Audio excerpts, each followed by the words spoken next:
Thank you all for coming. Welcome. Reminder, if you have a cell phone with you, to make sure that that's turned off. I have anticipated this day for a long, long time and thought about what I wanted to do to honor my dad in this way. And I had three visions. I'll call them visions so it sounds more spiritual. I had three visions about this day. One was, what if, just like we anticipate being with the Lord after we die, what if we pre-existed in some way? And before we had our DNA, our souls put into our DNA, we all got assignments in heaven, that these were the people that you were going to be responsible for during your lifetime. And you would get that from God, and you would come out, and the angels would be lined up like you just walked out of a store with your baseball cards, and they want to know, who did you get? Who did you get? And they would see mine, and they would say, Frank Wallin. You got Frank Wallin. Yes, I got Frank. I got to have him as my dad. And then years later, he would write me a note. I'm going to pause right there. If I start to get emotional, I am not sad. I am just overwhelmed with the joy of this moment, so don't feel sorry for me. Later on, he wrote me a note thanking me for being such a good friend. Didn't think it was going to start this soon. To him and my dad. And then I got to be his caretaker. And then I got to be by his side with my brother Jeff when he breathed his last breath. My second vision was of people who are not here. My dad, and you'll hear a little bit about this, had a tremendous influence on people in the city of Camden who, a little note here, I am not a fan of the terms black and white and trying to identify people. I think they're both inaccurate and indicate that we are opposites, which we are not. So I try to use bronze and beige, indicating that we are just different shades of the same color and not opposites. So my dad, there are scores of bronze brothers and sisters who my dad influenced for Jesus Christ, and they are not here today. So I want you in their place to relax, enjoy this, and since they're not here, gives us some amens that you know they would be giving. So let's all practice that. When I say three, everybody a nice loud amen. 1, 2, 3. Amen. Oh, beautiful. So anything that anybody says, you agree with it or it brings joy to your heart, throw out a hearty amen. Now we are going to have a lifelong friend who was the song leader during my youthful days and many of my dad's days come up and lead us in a short song called Wonderful Words of Life.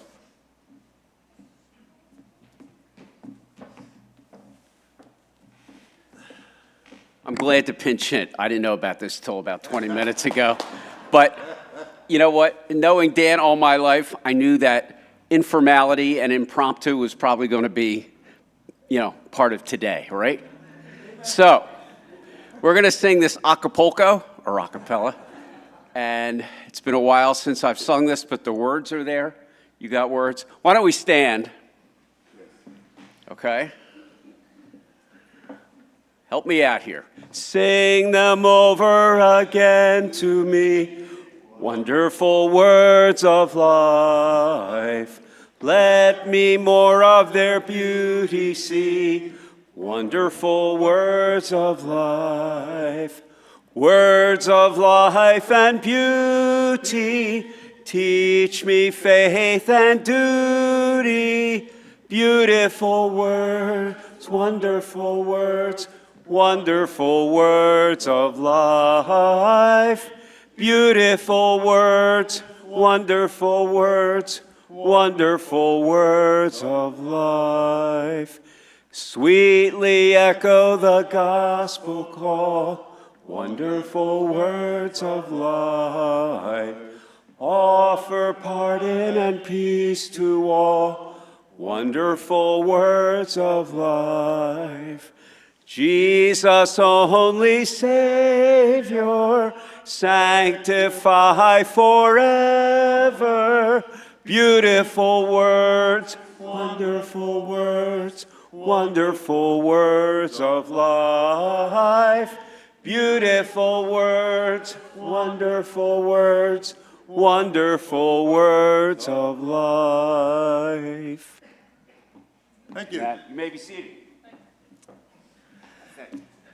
Yes. Now, that's not a song that I suspect is normally sung at many memorial celebrations, so I'm going to tell you why we sang that song and the story behind it. Our church, a lot of the songs, they give a little title. It's a song of this, a song of that. So this is actually a song of penitence, because at one stage in our family life, my dad decided to have family devotional time. And I'm assuming it's because this was the first song in the little hymn book we had. He would begin with the singing of this song. So it was my mom and dad and 4 kids, a cappella, singing this song. Now, my older brother, shouldn't say my older brother, his eldest son, was both mature and could sing. His second son was neither mature nor could sing.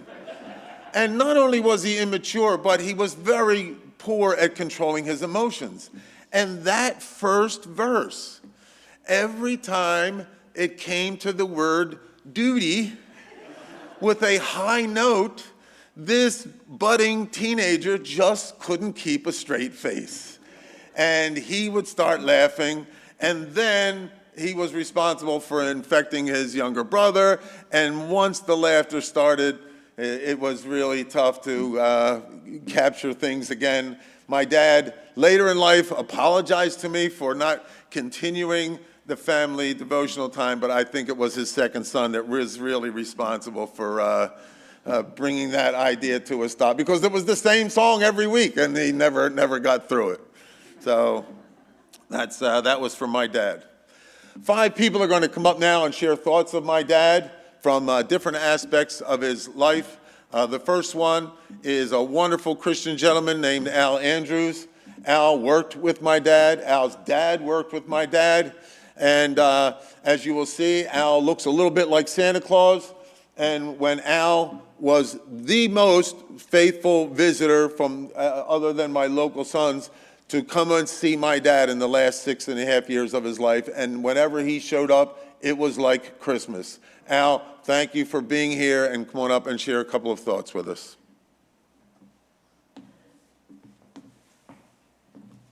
Thanks for having me here. I'm not real good at this, but we just had some wonderful years with Frank. I knew him since I was in high school because he was a good friend with my dad. Him and my dad just fit together just right. They worked together as partners. They fished. They shot bow and arrows, and it was just a really good fit. I worked with Frank on many different jobs, and he was really good to be around. He was a Christian worker, a good example, and every time I made a mistake, I knew he could fix it, which I made a lot of them. He was just a good example for the young apprentices and could teach them teach them well. He was very skilled. With all the difficult work we had, we laughed a lot, and I hope this story translates a little bit to tell what Frank was like. Frank was a creature of habit. You guys, at work anyhow, he was. And he would wear a different pair of work shoes every day. It was alternate. So, and we just knew, like, this was Mondays, Wednesdays, Fridays he would wear. But then one time he bought a pair of steel tip shoes.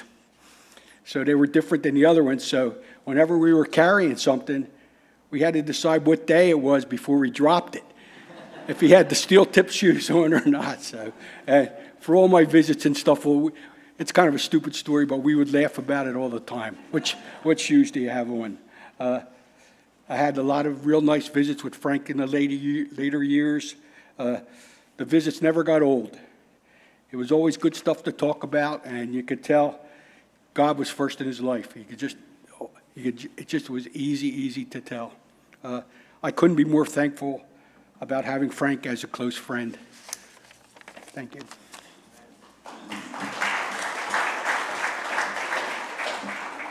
Thanks, Al. The next person who's going to come up and share some thoughts is a family friend for many, many, many years. His dad was the pastor that my dad worked with for quite a while, and he gets the prize for the longest distance traveled. He's here from the state of Washington today. Nathan Larimore. Come on up, Nate.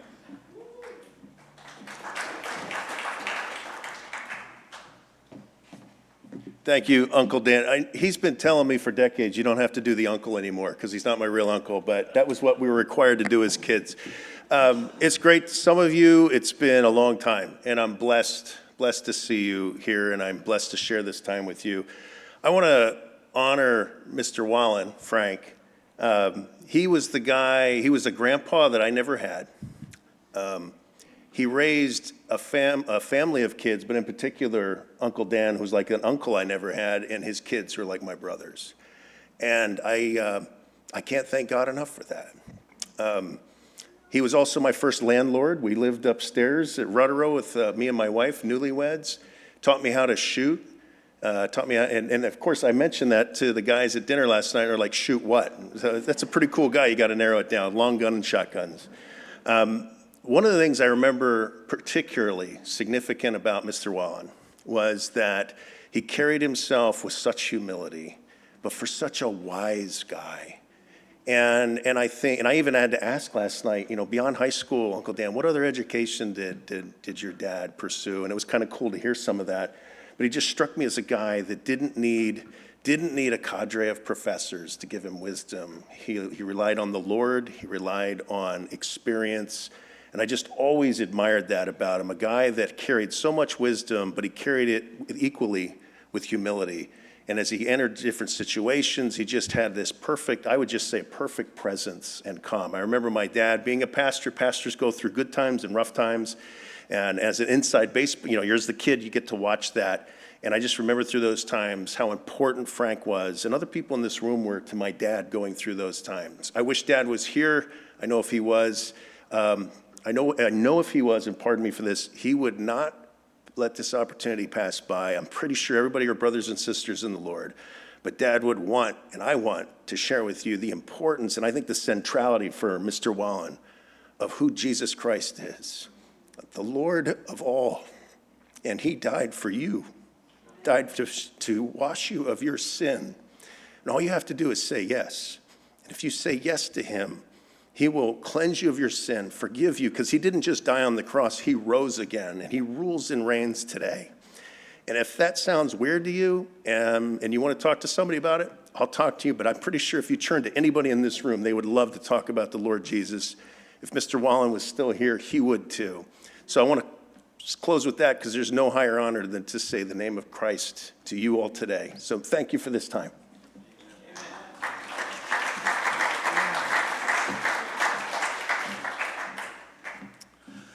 The next person who's going to come up, it's hard to tell how to introduce her, Carol Gambone Sinclair. Carol came to live with us, as many, about 8 to 10 teenagers did at different times in their lives, and then she ended up marrying my cousin Glenn, and has been like a sister to me for a long time. And my dad, when my dad talked about you, Carol, he always said the same thing. She is so smart.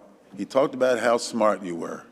But he also said that about the contestants on Wheel of Fortune, so I don't know how much that carries. So Carol, if you would come up and share some thoughts with us.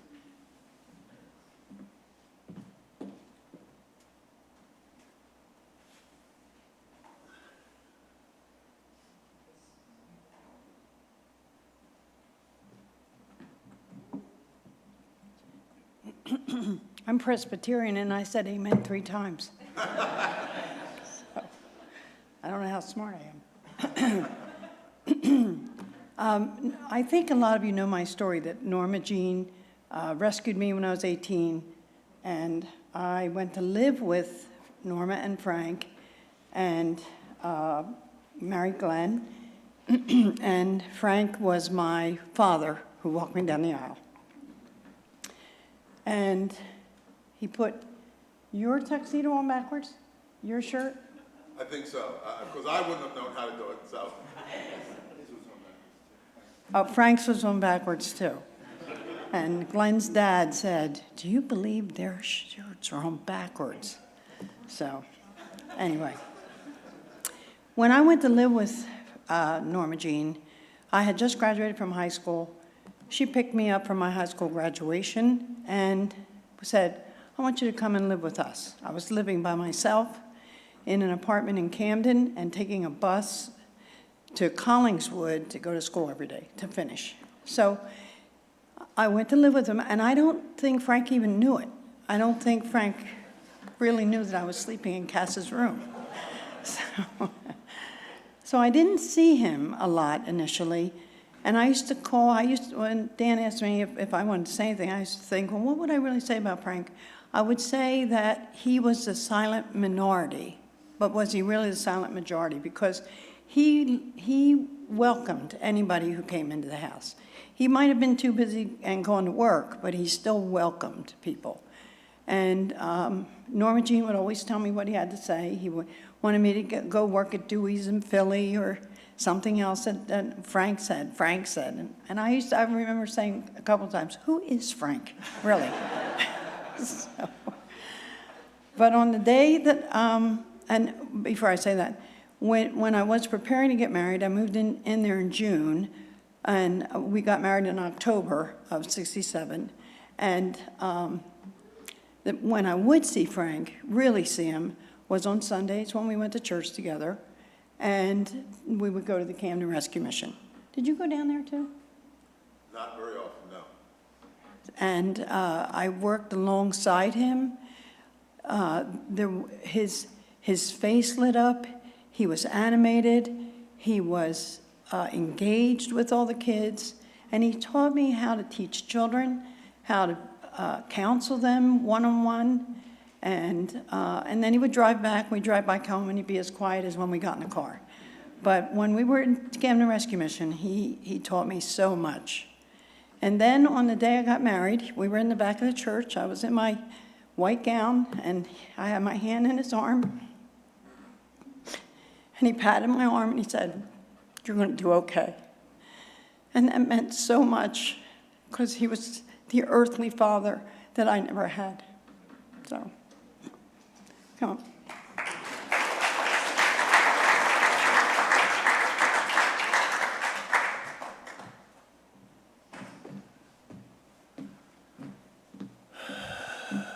The next person we're going to hear from is my cousin Dwayne. I babysat Dwayne when he was little. I was his youth pastor. I officiated his wedding, and we have stayed close. And he moved to Medford Lakes about 5-6 years ago now, something like that, and on a lake, and my dad put his canoe there, and it was a great blessing, and my dad enjoyed going over there and fishing many, many times, and he's going to share a few thoughts with us now. Thanks, Dwayne.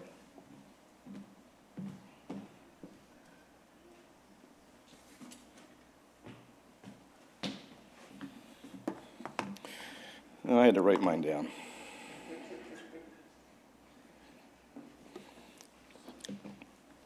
So my first memories of Frank were in the 4th grade, where he was my Sunday school teacher. There were two things I distinctly remember from St. Paul's Sunday school. One led to a lifelong love, and I'll let you figure out which one that was. Number one, flannel graphs. I can hear from the murmur there. We have got some people that are as old or older than I am. These were a highly effective visual aid that uses cutout figures to present a most compelling Bible story. Think of this as prehistoric PowerPoint. Joseph and his coat of many colors parading across the flannel while his brothers try and sell him into slavery. That probably wasn't the best memory. So perhaps the second one. My Sunday school teacher and uncle, he would take his class on camping trips. Much better than flannel graphs. He let us ride on the roof of his car, felt like we were flying. He climbed 50-foot trees in a single bound and installed zip lines for us to ride. He taught me how to use a compass, how to read a map. This was long before you could say, "Siri, take me to Goshen Pond."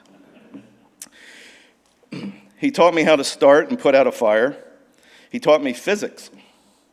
Bet you didn't know that one. So what happened was, I jumped out of the back of his moving car in the Pine Barrens, and I quickly learned the combination of inertia and friction caused one to land very awkwardly. I can still remember, and it's over 50 years, I can still remember getting up from that sandy road. Hey, wait for me. My love for the outdoors began that day and continues.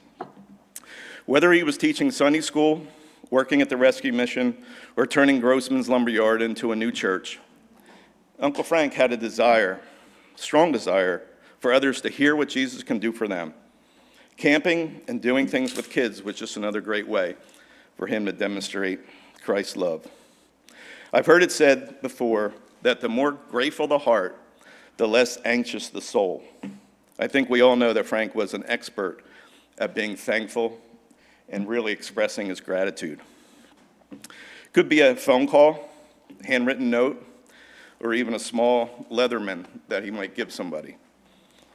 He would express thanks for even the smallest of things. He would always stand up, shake your hand when you went in the door at Dan's, and when it was time to go, he got up and shook your hand when you left. Really a blessing. He and I shared a deep love of cats. Sorry, just check and make sure you're all paying attention. I always enjoyed the times that he came to fish at Blue Lake. Jeff was there, and Lindsay, Dan, Bob Solomon, Al. They all came to spend time with someone they loved in a place that he truly loved. Being on a lake fishing is something that he thoroughly enjoyed. I had the pleasure of seeing Uncle Frank in his most animated form. Carol said he was animated. You guys judge this one. It was his first time on the lake. He went out in the canoe for about 3 hours. And on the way back, I'm getting him out, and I said, how'd things go? How was your day? And I have this in bold. I caught 33 or 34 fish. Looking out under his hat there. Ain't that something? Can you help me get my poles in the car? That was literally the extent of his animation. I'm like, 33 or 30, I haven't caught, since I've lived here, I haven't caught that many. But of course he was happy and he was excited. But he always conducted himself, and we all know it, with such grace and humility. He had a strong love for his family, nothing stronger than Aunt Norma Jean. I had the honor of living above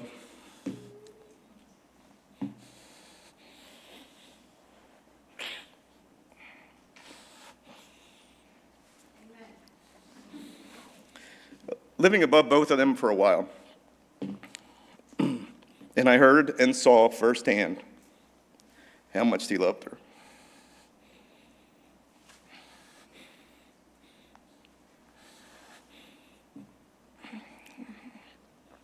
This one time, I can remember he was the eyes for Aunt Norma Jean. Norma, do you see it? Over there. No, I don't see it. Where? There they are. Do you see them? Bend down. Look. Do you see them? No, I don't see them, Frank. Wait, over here. Oh, okay, I see them. Aunt Norma Jean couldn't find all the deer in the yard, and Uncle Frank gracefully walked her through till she found it outside Andy and Phyllis's house. A simple expression of love to his wife, a small gift to his nephew, or providing a place for others to stay like Carol. Frank was loving and a gentle man who was able to put the love of Christ into effective action. Thanks.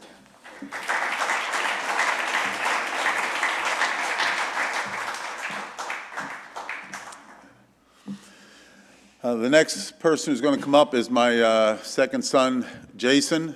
He teaches high school French in Brooklyn, and he's going to share some thoughts from our family.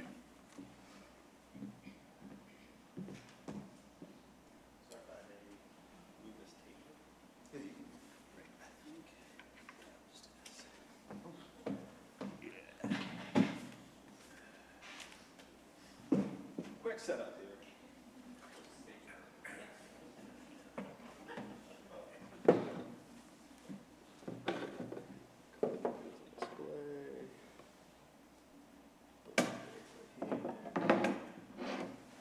It'll all make sense in a second.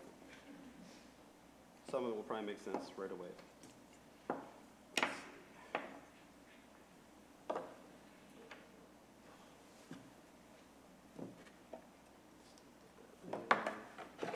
Go. All right. Put this on. Frank Wallin, who I called Grandpop, as has already been alluded to, was not known for being talkative necessarily. That wasn't the first adjective that comes to people's mind, but he made a lot of things in his life, and he made a lot of things happen. And in the house where Grandma and Grandpa lived when I was growing up, he had a workshop that was the back kind of third of this detached garage building. And I didn't spend a lot of time in there, but I remember going in there on several occasions as I was growing up. And I haven't thought about that space for a long time, but it was very memorable. I had never, outside of maybe being in like a hardware store, I had never seen that many tools in one place. And all of them labeled F and N Wallin, like this level that I have up here. So Grandpa never, I don't know if he was scarred from some early work as when he was steam fitting and lost all of his tools, or he was just shrewd, but all of his tools, and maybe anything that could get a label was labeled F&N Wallin or F&NJ Wallin, so you would know if it was his. But this space was, it was organized. There were all these supplies, copper pipes, steel cables, all sorts of wood, ropes, pieces of leather. If it was a material that you could work with your hands, Grandpa probably had access to it and knew what to do with it. And I think that workshop reflected some parts of who Grandpa was and how he lived his life. Again, in my head, I remember it as being organized, but it didn't feel like an organization of someone who was fussy or overly meticulous.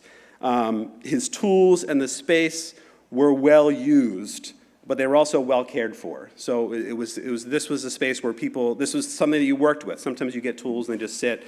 I imagine that he used all the tools that he had at some point, and took full advantage of those. It was a very practical space. It was a place to create things and to fix things and to get things done. And Grandpa made a lot of things, and that's what I wanted to focus on in sharing today. And actually, it was a good warm-up to ask people to share amens, because I have my own memories of things that Grandpa made, but I'm genuinely curious, and will help round out a little bit of what I want to say, is just to open it up, and you can just shout it out, but I'm curious to know, this is maybe tied to your lives in different ways. Are there things either that Frank repaired in your home or helped to build, or projects that you were a part of that would sort of reflect his abilities to build things and to make things and repair things? This is open to the audience. Anyone that comes to mind? Toilet, hot water heater. Yes. The leather booties that you made for the children whenever they were born. The moccasins. Yeah. Yeah. He repaired our house many times. Put these pipes under our addition when he was like 80 years old. Amazing. He got lost by 2 hours. We found him. I'm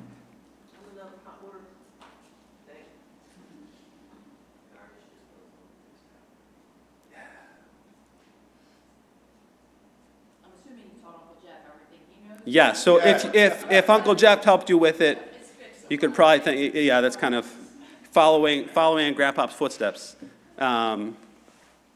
Well, I know that that's a long list, and we could add to that with other people's stories, and if we sat here and thought about it some more. I'm going to share with you some things that I know from kind of firsthand experience or stories that Grandpa made. Some of those things are up here.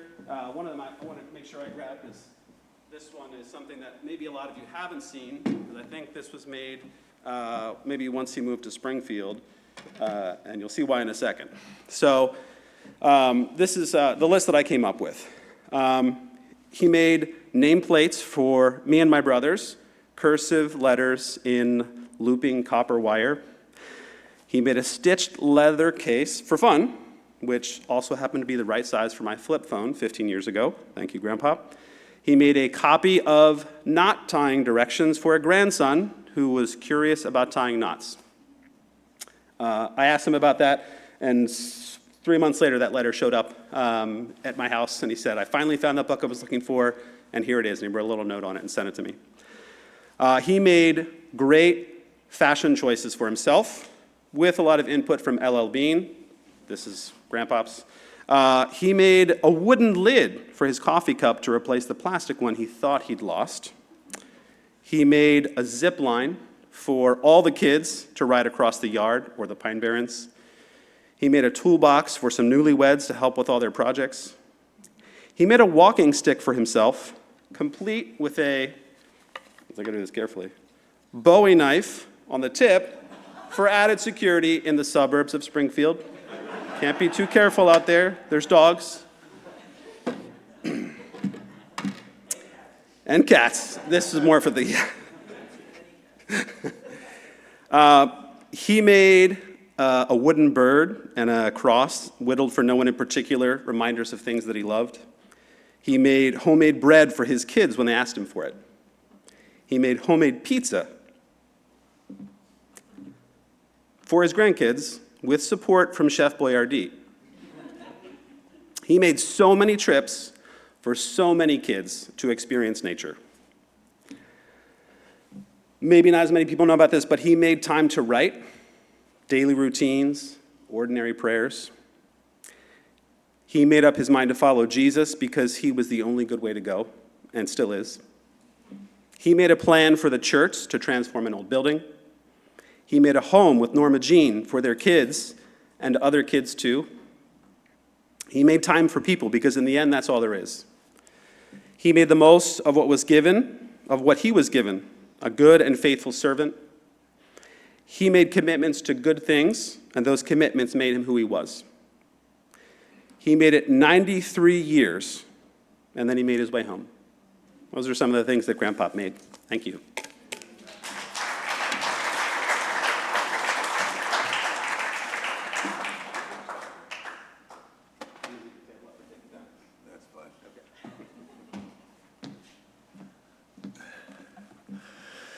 Now, just going along that same thing, just shout out the things that I fixed in your home. How about my kids? Shout out the things that I made for you. Enough said.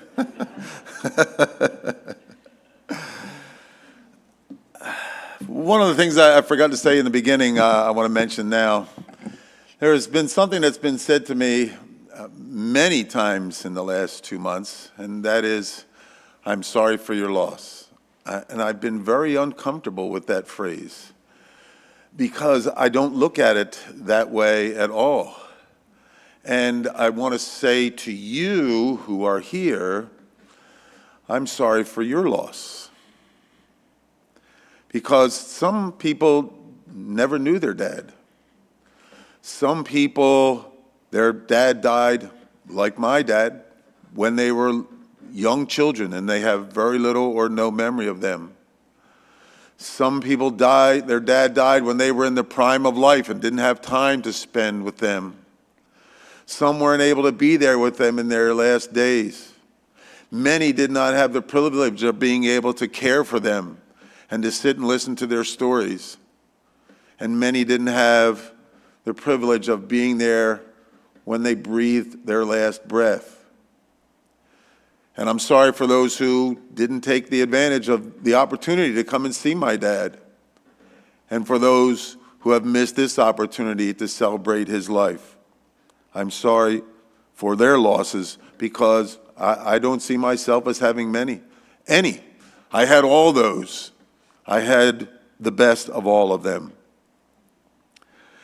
One of the things that my dad did do that Jason alluded to that I would encourage you to do in addition to talking to people who are middle-aged or older, finding, hearing stories about their life and what they learned and what they did. also to write things down. My dad has written so many things. You might have seen the wedge out there. This is a nice wedge. That was one of the more mundane things. One of the cards that he wrote to my mom, inside he wrote, "You're not my mother, but I still love you."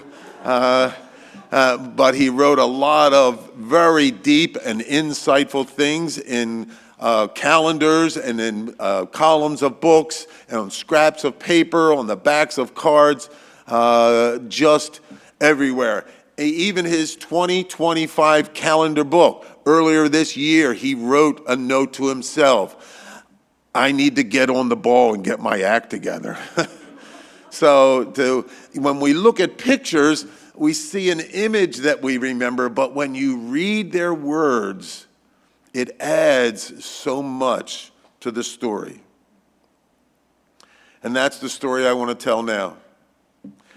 I consider myself, among many honors, to have had 3 great honors in my life. One was to be a partner in the raising of 5 sons who have so far stayed out of jail, as far as I know, and that I'm proud of all of them. The second was that I had the privilege of caring for my parents in the last years of their lives. And the third is this moment.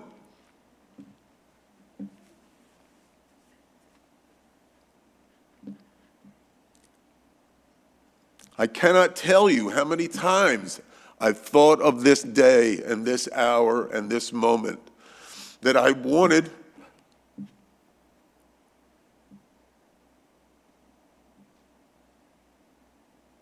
people to know how great my dad was. And how great was God's grace in his life. I feel like a reverse John the Baptist. Like John the Baptist came to tell people about what Jesus was going to do when he came, and I'm on the other end telling you, yeah, this is what my dad did, because he wouldn't tell you about it. He wouldn't talk about it. So I want you to know. And before I do, I have people to thank who were major influences in my dad's life, and I'm going to work primarily in reverse chronological order. I'm going to start with my brother Jeff, who was there many times with me, and could have been other places, but kept in touch with me, and I'm going to come over, I'm going to come over, I'm going to come over, and did the most important thing, just being there when I needed him, being there when my dad needed him. My sons, including my 6th son, Scotty Moe, their role in my dad's life, every time they came in, it was such a joy to see them. They were so helpful to him, so respectful to him, and they all played a significant role in his life in the last several years especially, and their wives, including Matt's wife, Steph, who was sort of his physical therapist for a while and came and helped him with exercises and other things. My cousin Linda, for her input in my dad's life, as well as some of the things I'm going to tell you about, some of the pictures that you saw, I owe to Linda's work. My cousin Glenn and his wife Carol, who you heard speak earlier, invaluable with their input. Carol's knowledge of many, many things, was on the phone with me regularly, giving me wonderful advice about what to do and not to do in the care of my dad, as well as their daughter Becky, who became Dad's long-distance doctor when he lost his doctor and we needed advice, and she was skilled in that area, and we were able to communicate and do video chats and everything. That was invaluable. Dick Widener. Dick Widener was a great friend of my dad. He helped my dad so much financially. And the thing, and I shared this with Dick, and some of Dick's family is here, the thing that I want to tell you about my father and Dick Widener is that they served as leaders in their church together for many years. And there were points where they chose paths and had disagreements that were life-changing directions. And you hear about disagreements and problems between people and what it causes. Those life-changing decisions, I never once, as all the time I spent talking with Dick and with my dad, never heard either of them say anything but praise about the other. Charlie Ashman, you don't know who Charlie Ashman meant, most of you. He ran a camp down in Florida, yeah. He ran a camp in South Jersey. He was incredibly skilled. My dad learned a lot from Charlie, working with him down at that camp. Pastor Kramer, he owed a lot to Pastor Kramer and his influence. Here's the name I know some of you old people from St. Paul's never expected to hear, Ernie Strang. He wrote down this note, and this is so much of what I'm going to tell you is just my dad's writings, putting his writings together. He said when he started coming to St. Paul's regularly, Ernie Strang was one person who always came up to him after the service and talked to him. And he said, and I didn't like talking to people that much. And he said, and Ernie made me feel welcome. Enough of an influence that he wrote about that years later. Jack Taylor. The next group I will tell you as a trio, Pastor Bauer, Jim Peacock, and Harold Davis. My dad credits Jim Peacock with his adopted habit of writing everything down on 3x5 cards and carrying them everywhere so he wouldn't forget everything. My mom and dad, I'll tell you about this later, faced tremendous financial problems at one point in their life. They were on the verge of bankruptcy. It was a very bad situation, and my dad wrote that it was, and told me, it was Pastor Bauer, Jim Peacock, and Harold Davis who sat down with him and gave them the advice that they needed to hear to get their financial house in order. Aunt Helen and Uncle Larry, you saw Aunt Helen in one of the pictures who stood up with my mom and dad at their wedding. My Uncle Paul Fisher, my mom's dad, Granddaddy Fisher, again, a skilled carpenter who my dad learned a lot from him. Aunt Helen and Uncle Joe McGillicuddy, who became my dad's surrogate parents when his dad died and then when his mom died. Mr. McKenna and Mr. Juergens. None of you ever heard of them. They were his Boy Scouts leaders, his Boy Scout leaders. I cannot tell you what an influence Boy Scouts was in his life and in his ministry for the rest of his life. And that's why I wrote as part of his obituary, if you want to honor my dad, you could support the organization Trail Life, which is now the Christian version of Boy Scouts, and some of them are in this area. So much of what he knows and so much of what he did in ministry with people all came from what he learned in Scouts.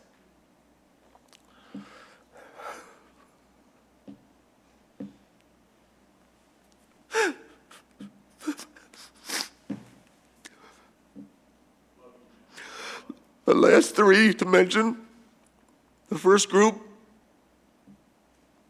already alluded to a little bit.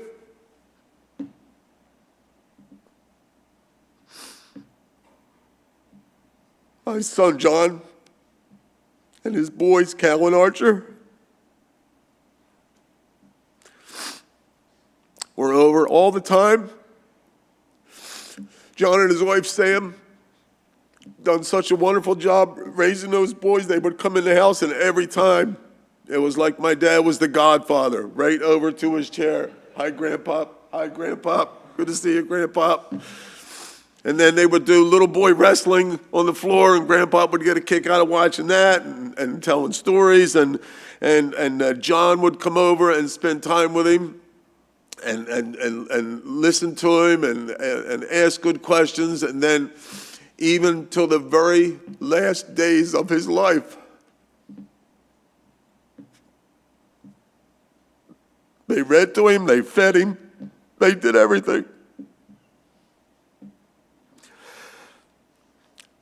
The other two people, the last two people, his brother Jack.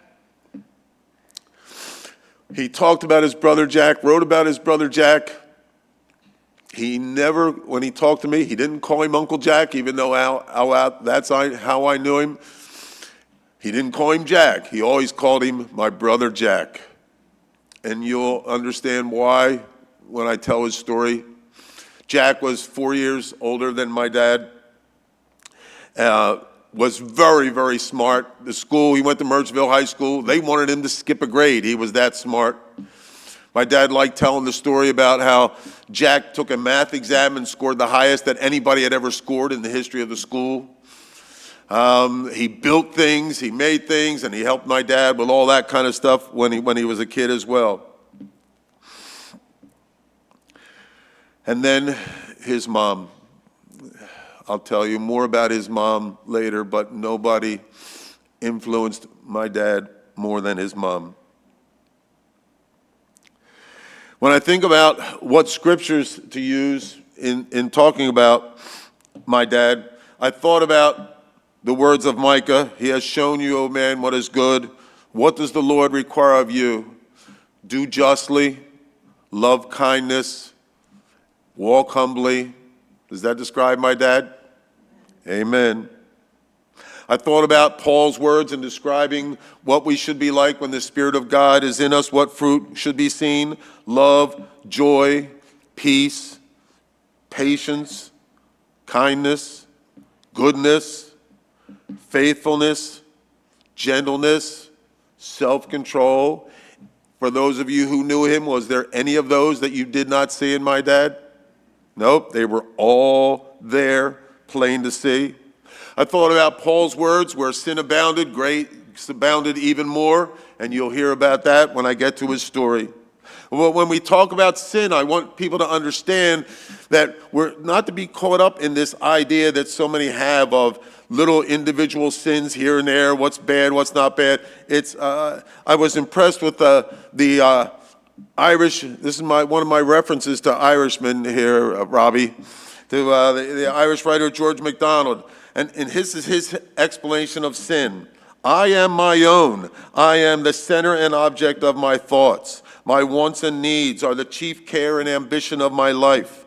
My pleasure is preeminent, my judgment faultless. My rights are the creed by which I live. The less I acknowledge any debt or obligation to another, the more I close my eyes to the fact that I did not make myself, the more self-sufficient I imagine myself, and the greater I become in my own eyes. That's what we're going to see the antithesis of in my dad's life. The verse that I settled on is one that has influenced my thinking quite a bit during the last year, and that is John's description of Jesus being full of grace and truth. Those both have to be there. If it's only truth, then we become like the Pharisees and hypocrites. If it's only grace, we accomplish nothing. There must be truth and grace. If there's no truth, then there's no grace. And that's why I want you to know at least some of the truth of my dad's life so that you can understand the beauty of what God did.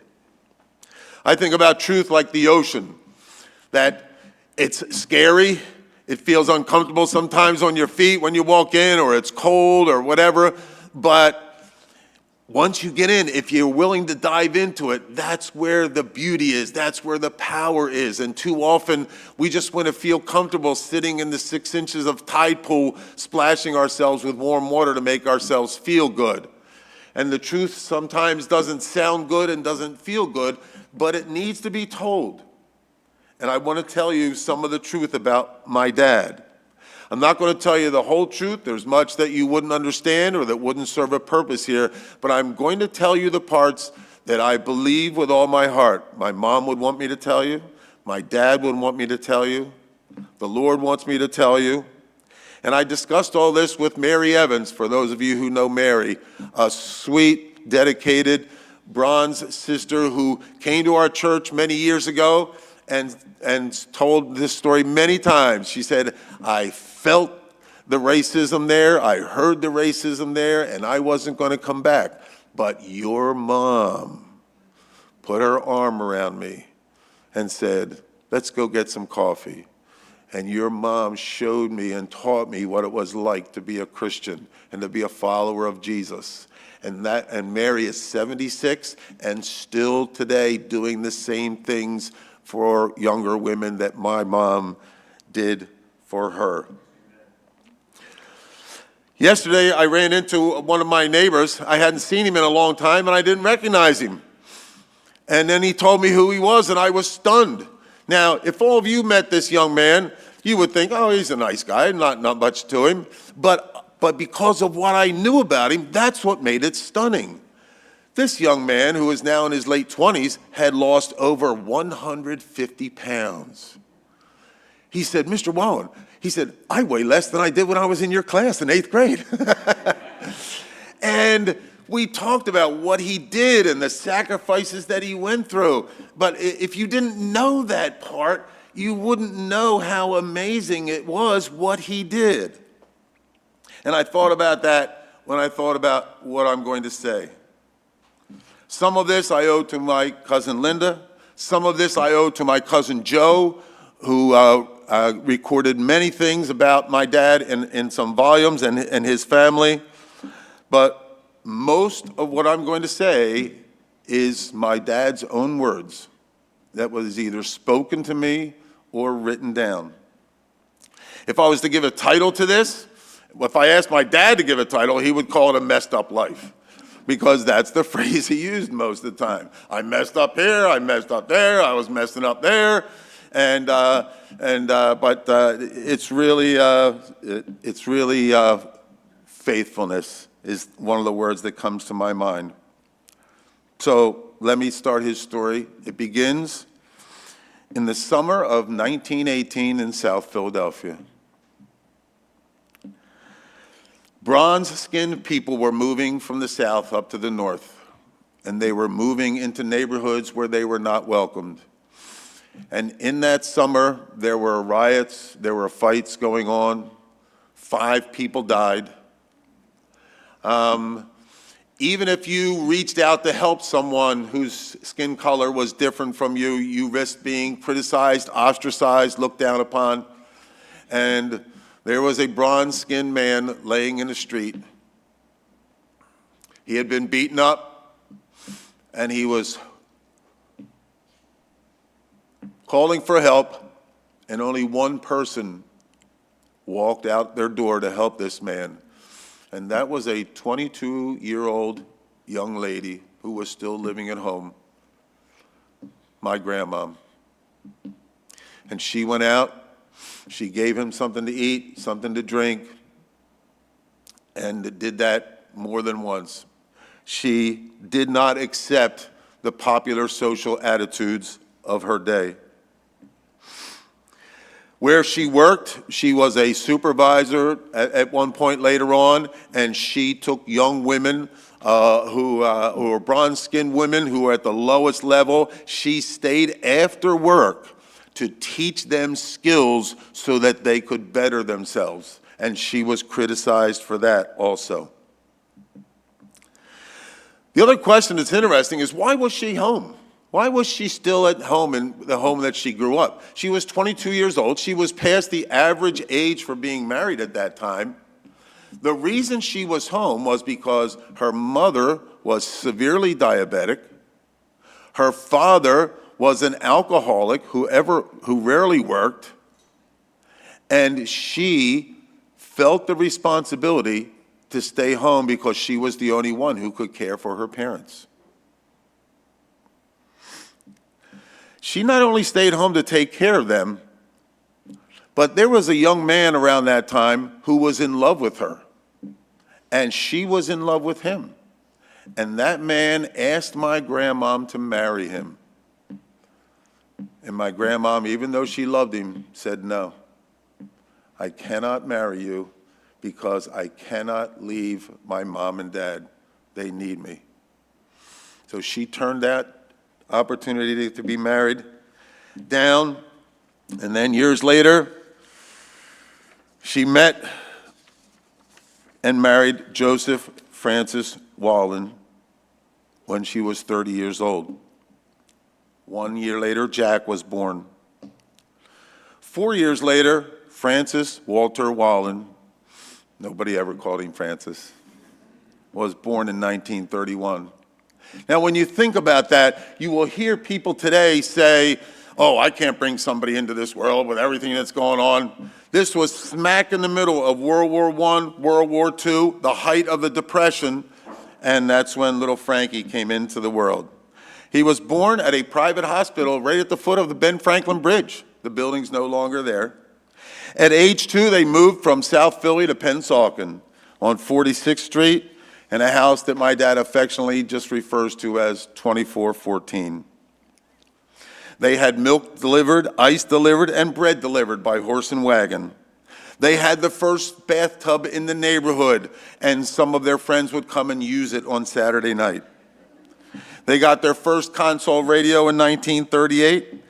They got their first telephone in 1943. ME8 2975 was his phone number. They got their first electric fan, which was a huge cause for excitement. He remembers when Route 130 was called Route 25 and was only partially paved.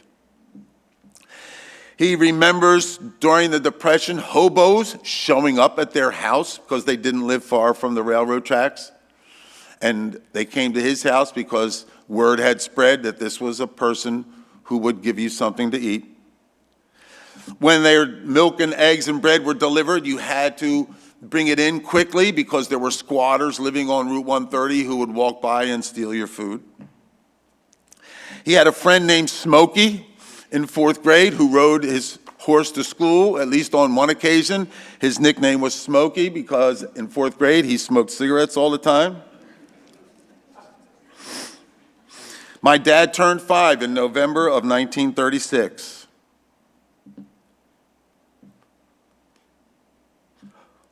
One month later, his dad died. His dad died of complications from appendicitis, which almost took my dad many years later. His mom had to go back to work in Philadelphia. Also at age 5, my dad was attacked by a very large dog. I won't tell you the kind, but I did look it up. And they're known for having a incredibly strong bite, and it had him by his arm, and in my dad's words was thrashing him around like a rag doll. And that ended when his brother Jack came up and started beating on the dog and finally got the dog to let go of my dad, or that could have been much worse.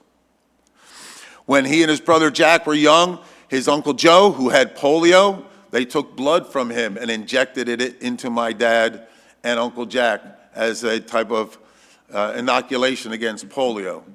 I know people a few years ago were scared to death of COVID. To put it in perspective with polio, my dad went to Merchville High School, not the biggest school back then.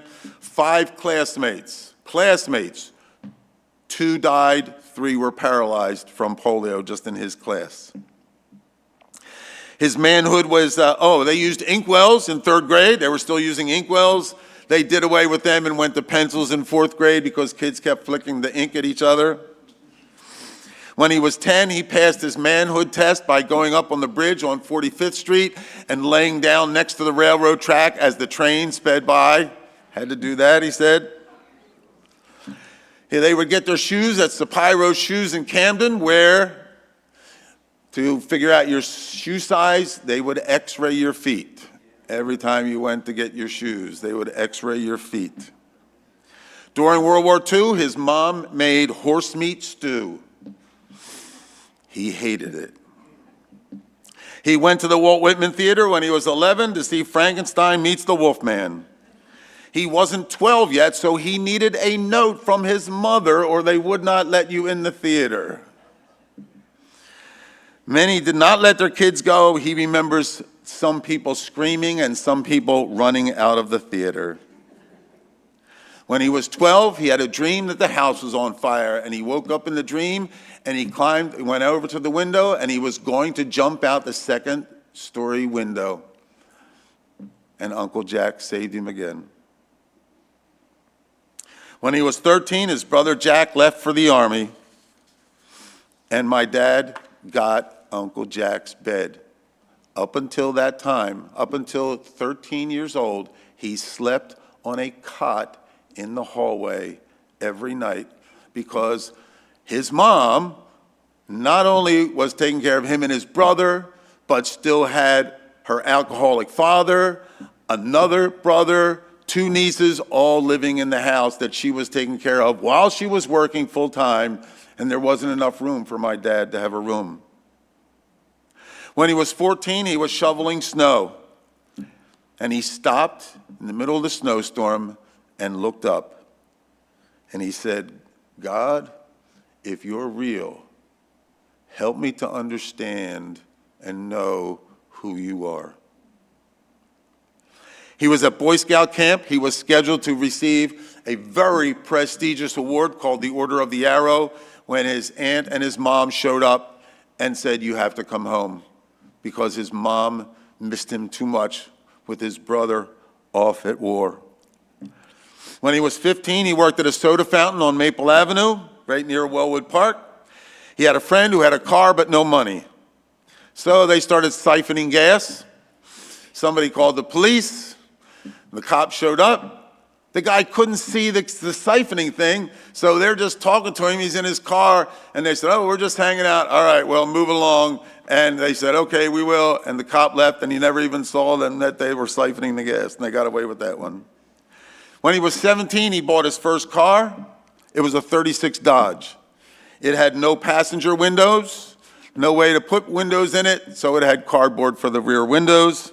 He paid $24 for it, $25. A word about his uncles and grandfather. They were all alcoholics. And when I say alcoholics, I mean being drunk for a week straight, alcoholics. The surprising part here, Robbie, is that they were Irish. So I don't know, how that happened, but I mean coming home from bar fights, one time with your eye out of your socket, being banned from a bar, walking to the bar a half-mile away in the winter, during snow, in your bathrobe and slippers. That's the kind of alcoholics that his grandfather and his uncles all were. They were very powerful men, very violent men. One of them was a union boss. He had 2 security guards, and he didn't mind using physical force on people. My dad was told to never talk about the conglomeration of metal containers, coiled pipes, and pungent smells that existed in their basement. And then there was his mom, who dealt with all that, never complained, was the life of the party. My dad hated school. He hated it until September of 1948, when Norma Jean Fisher transferred to Merchantville High School. He was smitten, but soon found out that the only way he was officially allowed to see her was if he came to church. So he did, and that was his first real exposure to what he called those goofy Christians. He said that, I missed this part. A little about my mom, when he met my mom. My mom was the youngest in a very conservative home, kind of spoiled, and She would get in trouble a lot, and so she was glad to try to get out of home. They were not allowed to listen to the radio on Sunday, that type of stuff. She turned 17 in August of 1950, and they were married 3 weeks later. My dad was still 18. They had my brother less than 8 months later, and as my dad would so kindly put it, we kind of got that having babies and marriage order mixed up. That was his way of putting it. He said, Andy and I kept him from going to Korea. But my mom and dad soon discovered how different they were. She was a partier, and he was a quiet, stay-at-home guy. They grew apart. They lived separate lives in the same house. One of my memories at the age of 6 was my mom holding a butcher knife to my dad's face and screaming at him with that knife in his face. And my dad said that was not an isolated incident. Money was a huge source of problems. Bill collectors, threats of wage garnishment. One of his bosses told him, if you don't get this under control, I'm going to have to let you go. We were mostly oblivious to it. Andy, I think, bore the brunt of it, took on responsibilities that he shouldn't have had to when he was a boy. My dad, there were certainly things that we enjoyed and loved. One of them was every time he opened a beer, we all took a sip of it. We all got a sip of it. That was nice. We enjoyed that. Then he would fall asleep in his chair, and as soon as he would get up to go to bed, we would dive into the chair and fight for the change. He did fun things with us. We had a go-kart that nobody else had. He took us camping. He had asbestosis at work. They would have snowball fights with asbestos. And at the same time, he was smoking a pack of Camels a day. He did have some sayings that were helpful to us as kids. One of them was, do a job right or don't do it at all.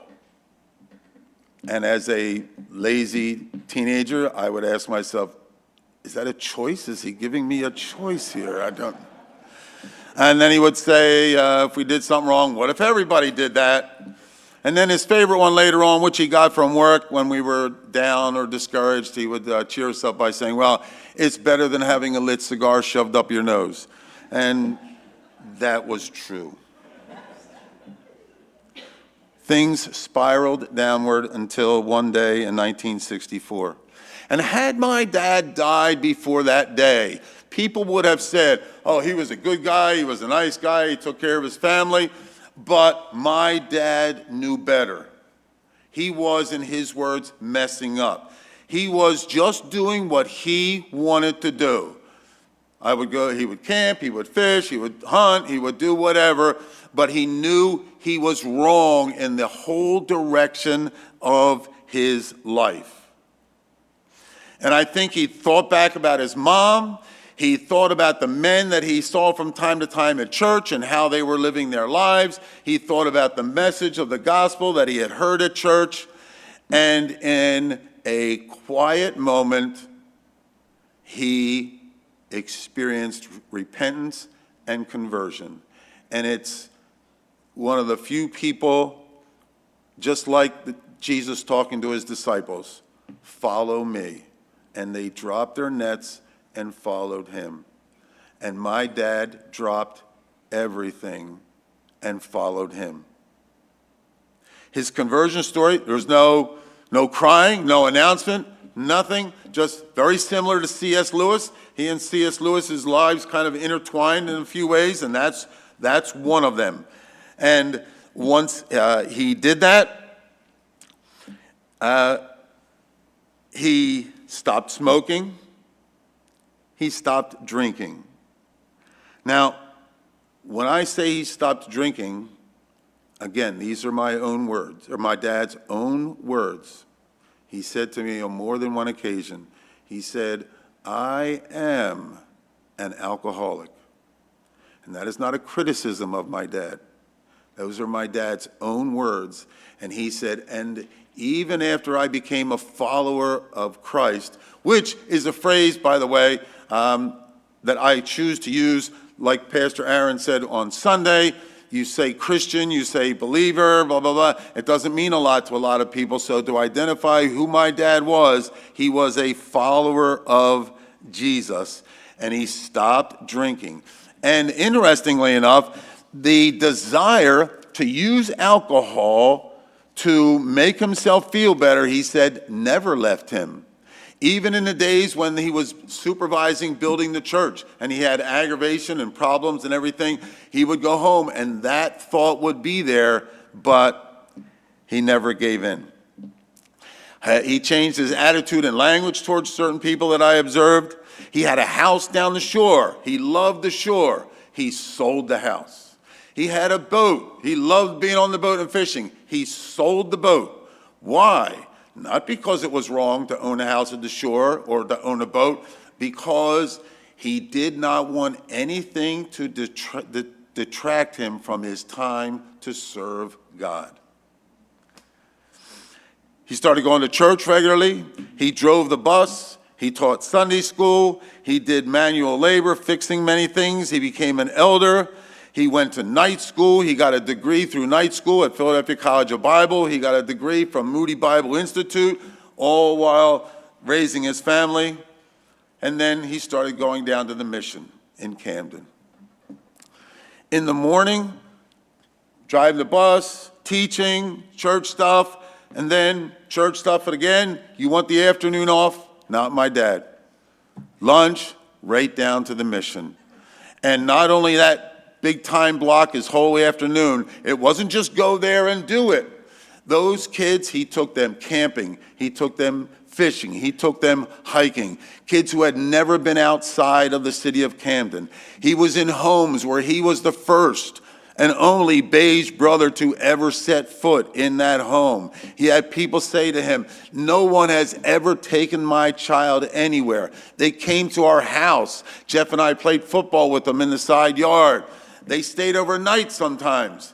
And I am so glad that my dad lived when he did, because you know, in this culture that we are living in now, if you were spending that much time with kids and bringing them to your house, people would be all over you and criticizing you. But he had a tremendous influence, and even years later, he ran into a guy in Camden, and he said, oh, I'm so-and-so. He said, you took me camping and fishing, now I'm doing that with kids in the city here, and all as part of his ministry to teach them about the love of Christ. He was criticized by some people, but mostly by one person, and that was my mother. And for about a year, she made fun of him and belittled him for being a Christian now and doing what he was doing, until about a year later.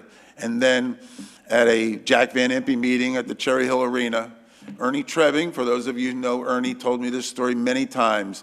When he asked people to come forward to become followers of Jesus, my mom did not walk forward.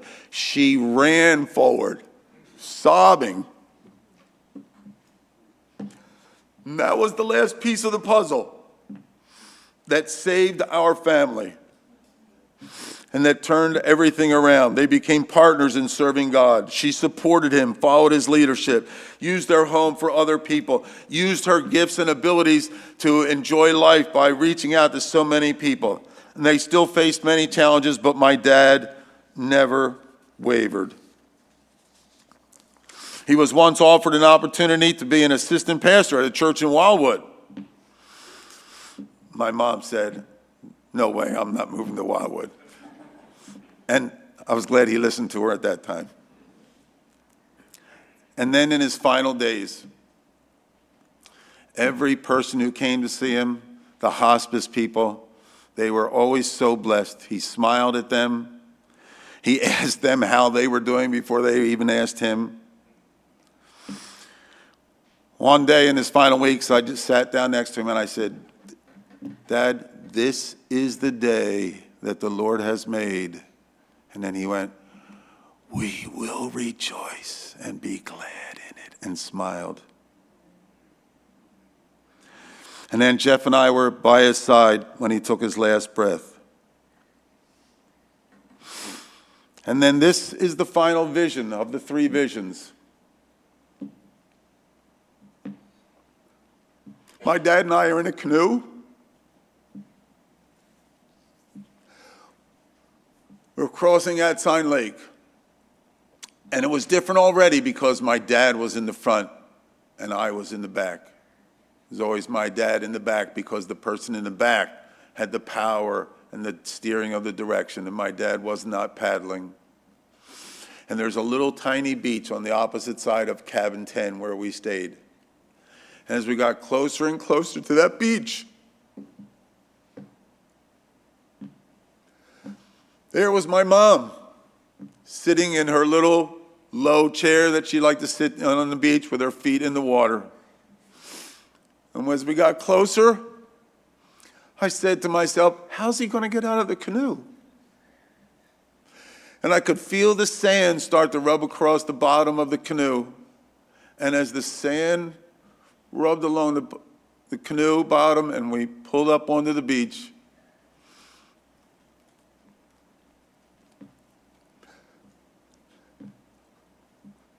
out from the woods stepped my brother Andy. Reached over, grabbed my dad's arm, pulled him up, brought him onto the beach with my mom and dad. And I started to paddle backwards, saying to myself, I got you there, Dad. I finished it.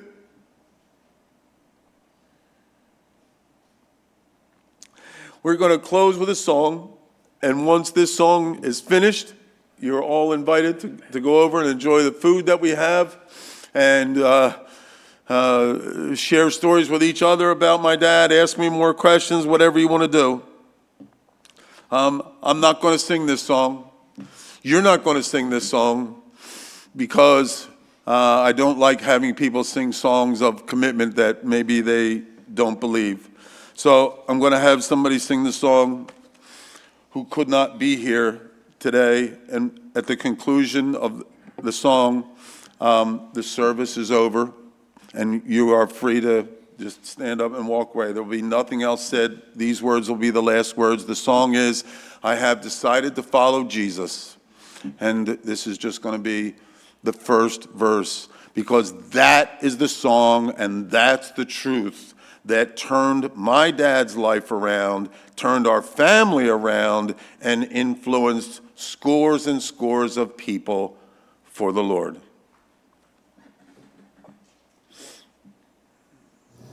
I have decided to follow Jesus. I have decided to follow Jesus. I have decided to follow Jesus. No turning back. No turning back. Amen. Amen.